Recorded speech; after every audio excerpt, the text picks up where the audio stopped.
Salut les petits potes, j'espère que vous allez bien. Aujourd'hui on se retrouve pour un petit thread des familles. Bon, je vous propose qu'on perde pas plus de temps, donc si tu veux soutenir, tu connais le meilleur moyen, c'est un petit pouce bleu et un abonnement. Si jamais tu veux un petit peu plus d'actualité ou quoi, je t'invite à venir sur Instagram. Allez, prends ton meilleur chocolat chaud et installe-toi confortablement.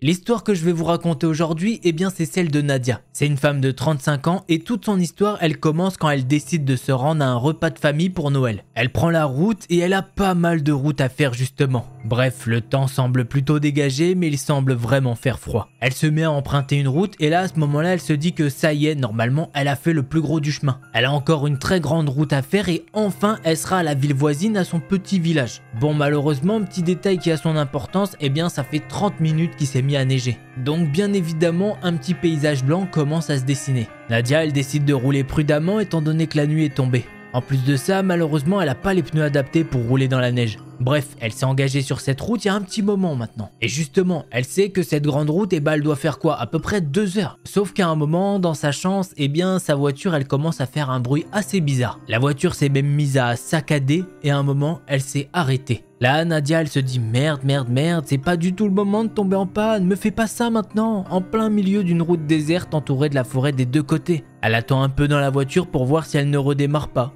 Mais rien n'y fait. Au bout de 15 minutes à essayer et essayer encore et encore, eh bien ça ne démarre toujours pas. Elle décide alors que le meilleur moyen pour sortir de tout ce pétrin, eh bien c'est d'aller voir à l'avant. Le petit problème, eh ben c'est qu'elle est complètement nulle dans tout ce qui est domaine automobile, mécano ou quoi. Donc en fait elle a plutôt vérifié des choses qu'autre chose, genre est-ce qu'il n'y avait pas de la fumée ou quoi. Elle prend donc son téléphone pour s'éclairer étant donné que dehors c'est la nuit la plus totale. De plus, il n'y a aucune voiture à l'horizon. Elle vérifie à gauche, à droite et puis bon, elle décide de prendre son courage à deux mains. Elle sort enfin de la voiture et elle met un pas dans la neige. Alors là, elle s'attendait pas à ça et il y a un frisson de froid qui commence à la parcourir de la tête aux pieds. Elle allume le flash de son téléphone et elle essaye de marcher vers le devant de sa voiture. Elle ouvre le capot et elle nous avoue qu'elle essaye de bidouiller vite fait, mais bon, elle y comprend rien du tout. Mais bon, elle essaye tant bien que mal et ça lui prend pas mal de temps en vrai. Pour vous dire, elle est tellement prise à regarder tout ça qu'elle entend même pas le moteur d'une autre voiture qui s'approche d'elle. C'est juste comme ça, au coin des yeux, qu'elle a pu remarquer qu'une autre voiture arrivait. Et justement, la voiture, elle semble ralentir à son niveau. Et elle a pu voir qui était dans ce véhicule. C'est un homme qui a quoi? Une cinquantaine d'années, il a des cheveux grisonnants. Il a pas mal de rides et surtout, il a un cigare dans la bouche. En parlant de bouche, justement, il y a une sorte de petit rictus. Il se met à regarder Nadia d'une façon très étrange. Pour vous dire, elle sait pas comment nous le décrire. Mais en tout cas, ce qu'elle peut nous dire, c'est qu'elle ne souhaite à personne ce qu'elle a ressenti à ce moment-là. Le dégoût, la peur et surtout une goutte de sueur froide qui lui parcourt tout le long du dos. Le gars s'arrête à son niveau et lui dit « Eh petite, t'es tombé en panne ?» « Bonjour monsieur, oui je suis tombé en panne, est-ce que vous pouvez m'aider ?» En vrai, elle parle pas aussi calmement que ça. Elle essaye vraiment de contrôler son ressenti à propos de cet homme. Déjà, physiquement, elle a vraiment peur de lui. Mais la voix de cet homme, elle semble pas du tout rassurante. D'ailleurs, c'est même plutôt le contraire. La réponse de cet homme se fait pas attendre et il lui dit « Mais tu sais quoi? Viens dans ma voiture, je t'emmène à la ville la plus proche. » Il se met à ouvrir la porte côté passager et il tapote le petit siège à côté de lui. Là, Nadia, elle le sent pas du tout. Elle réfléchit et franchement, elle sait que si elle monte avec lui, eh ben il va lui arriver quelque chose de terrible. Donc forcément, elle décline gentiment la proposition de cet homme. Le type essaye quand même de la convaincre une petite minute en lui disant qu'elle est toute seule et qu'il n'y a pas beaucoup de monde qui passe par ici. Il lui dit que par ici c'est entouré de forêt et qu'une dernière chose,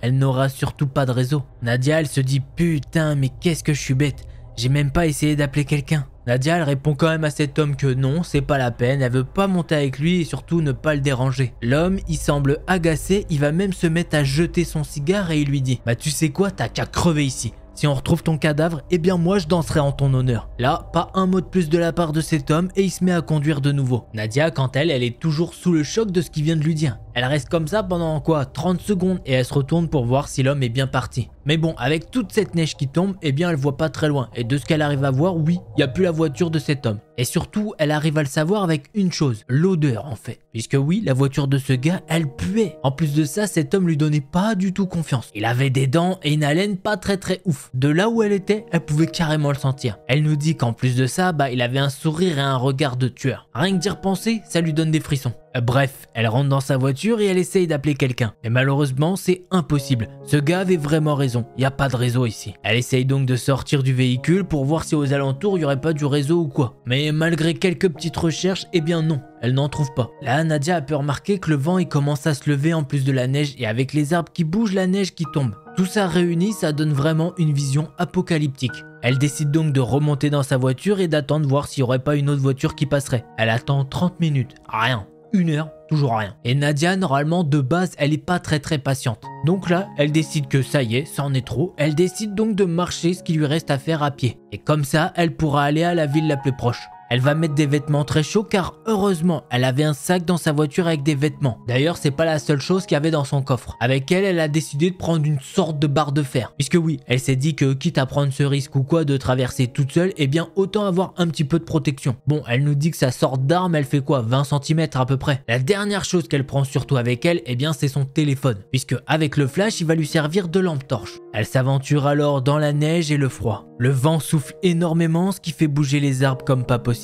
Ça fait même pas 5 minutes qu'elle a avancé et elle a l'impression que quelqu'un la suit avec les ombres des arbres. Bref, elle avance prudemment tout en éclairant la route. Et elle a l'impression d'entendre des bruits de tous les côtés. Il y a les arbres qui claquent, les buissons qui bougent, il y a des bruits de chouettes et d'autres animaux aux alentours. Elle avance encore et encore comme ça et au bout de 30 minutes, elle a complètement froid. Le vent, quant à lui, s'est un petit peu calmé. Sauf que quand il y a une petite brise, elle est bien glacée. Et ça, je peux vous dire que ça la secoue. La neige s'est enfin arrêtée de tomber. Mais le problème, c'est qu'il a neigé de gros flocons. Donc ça ne disparaît pas de la route. Bref, elle avance toujours avec pour seule lumière son téléphone.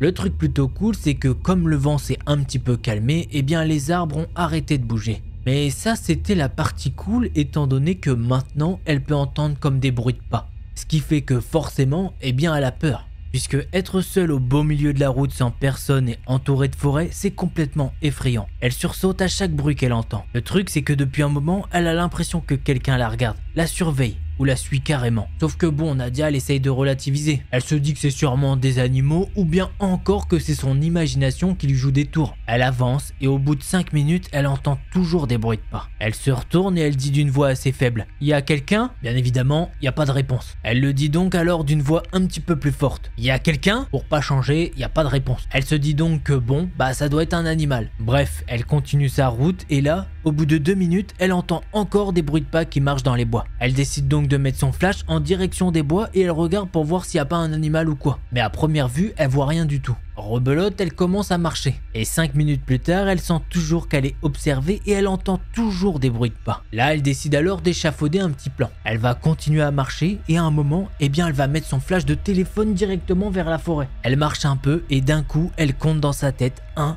2, 3 et elle met directement le flash dans la forêt. Là, Nadia, elle a pu voir une silhouette, enfin une ombre. Le truc, c'est qu'elle sait pas du tout si c'est l'ombre d'un arbre, d'un animal ou encore pire, d'un humain. Sur le coup, elle décide donc d'agiter ses bras comme ça, elle se dit que bah si c'est un animal, il va sûrement s'enfuir. Et si c'est un arbre, eh ben elle aura juste l'air d'une idiote. Mais au moins comme ça, eh bien elle aura éliminé 2 possibilités. Elle repart alors en chemin et marche de nouveau. 5 minutes plus tard, elle entend encore des bruits de pas. Au fond d'elle, elle veut pas du tout y penser. Elle veut pas croire qu'il y a un humain qui est en train de la suivre depuis tout à l'heure. D'ailleurs, si c'est le cas, elle comprend que depuis le début, cette personne, elle lui veut pas du bien. Donc, elle décide d'accélérer le pas au cas où. Puisque si cette personne ne lui voulait pas de mal, eh bien, ce serait déjà montré. Quoi qu'il arrive, elle se dit qu'au minimum, cette personne essaye de l'effrayer de toute façon. Nadia, elle commence à réaliser ce qui est en train de se passer et elle a envie de pleurer. Elle a les larmes aux yeux. Elle sait pas comment elle va s'en sortir. Elle envisage une chose, c'est d'aller se cacher dans la forêt de l'autre côté. Le problème, c'est qu'elle se dit qu'avec toute cette neige, eh ben le gars, il aura juste à suivre les pas dans la neige. Ce qui fait que là, c'est plutôt se mettre une balle dans le pied, étant donné qu'elle est nulle en orientation. Bref, à ce moment-là, elle est quasiment en train de courir sur la route. Et malheureusement, elle peut entendre que les bruits de pas accélèrent également. La peur est de plus en plus présente. Elle est totalement effrayée. C'est là qu'au loin, elle peut apercevoir une voiture garée sur le bas-côté. Elle se met à courir et plus elle s'approche, plus elle a l'impression de reconnaître cette voiture. Maintenant qu'elle est quasiment à côté, eh bien oui, cette voiture, elle la reconnaît. C'est celle de l'autre vieux tout à l'heure. Elle s'approche et elle peut voir qu'à l'intérieur, il n'y a personne.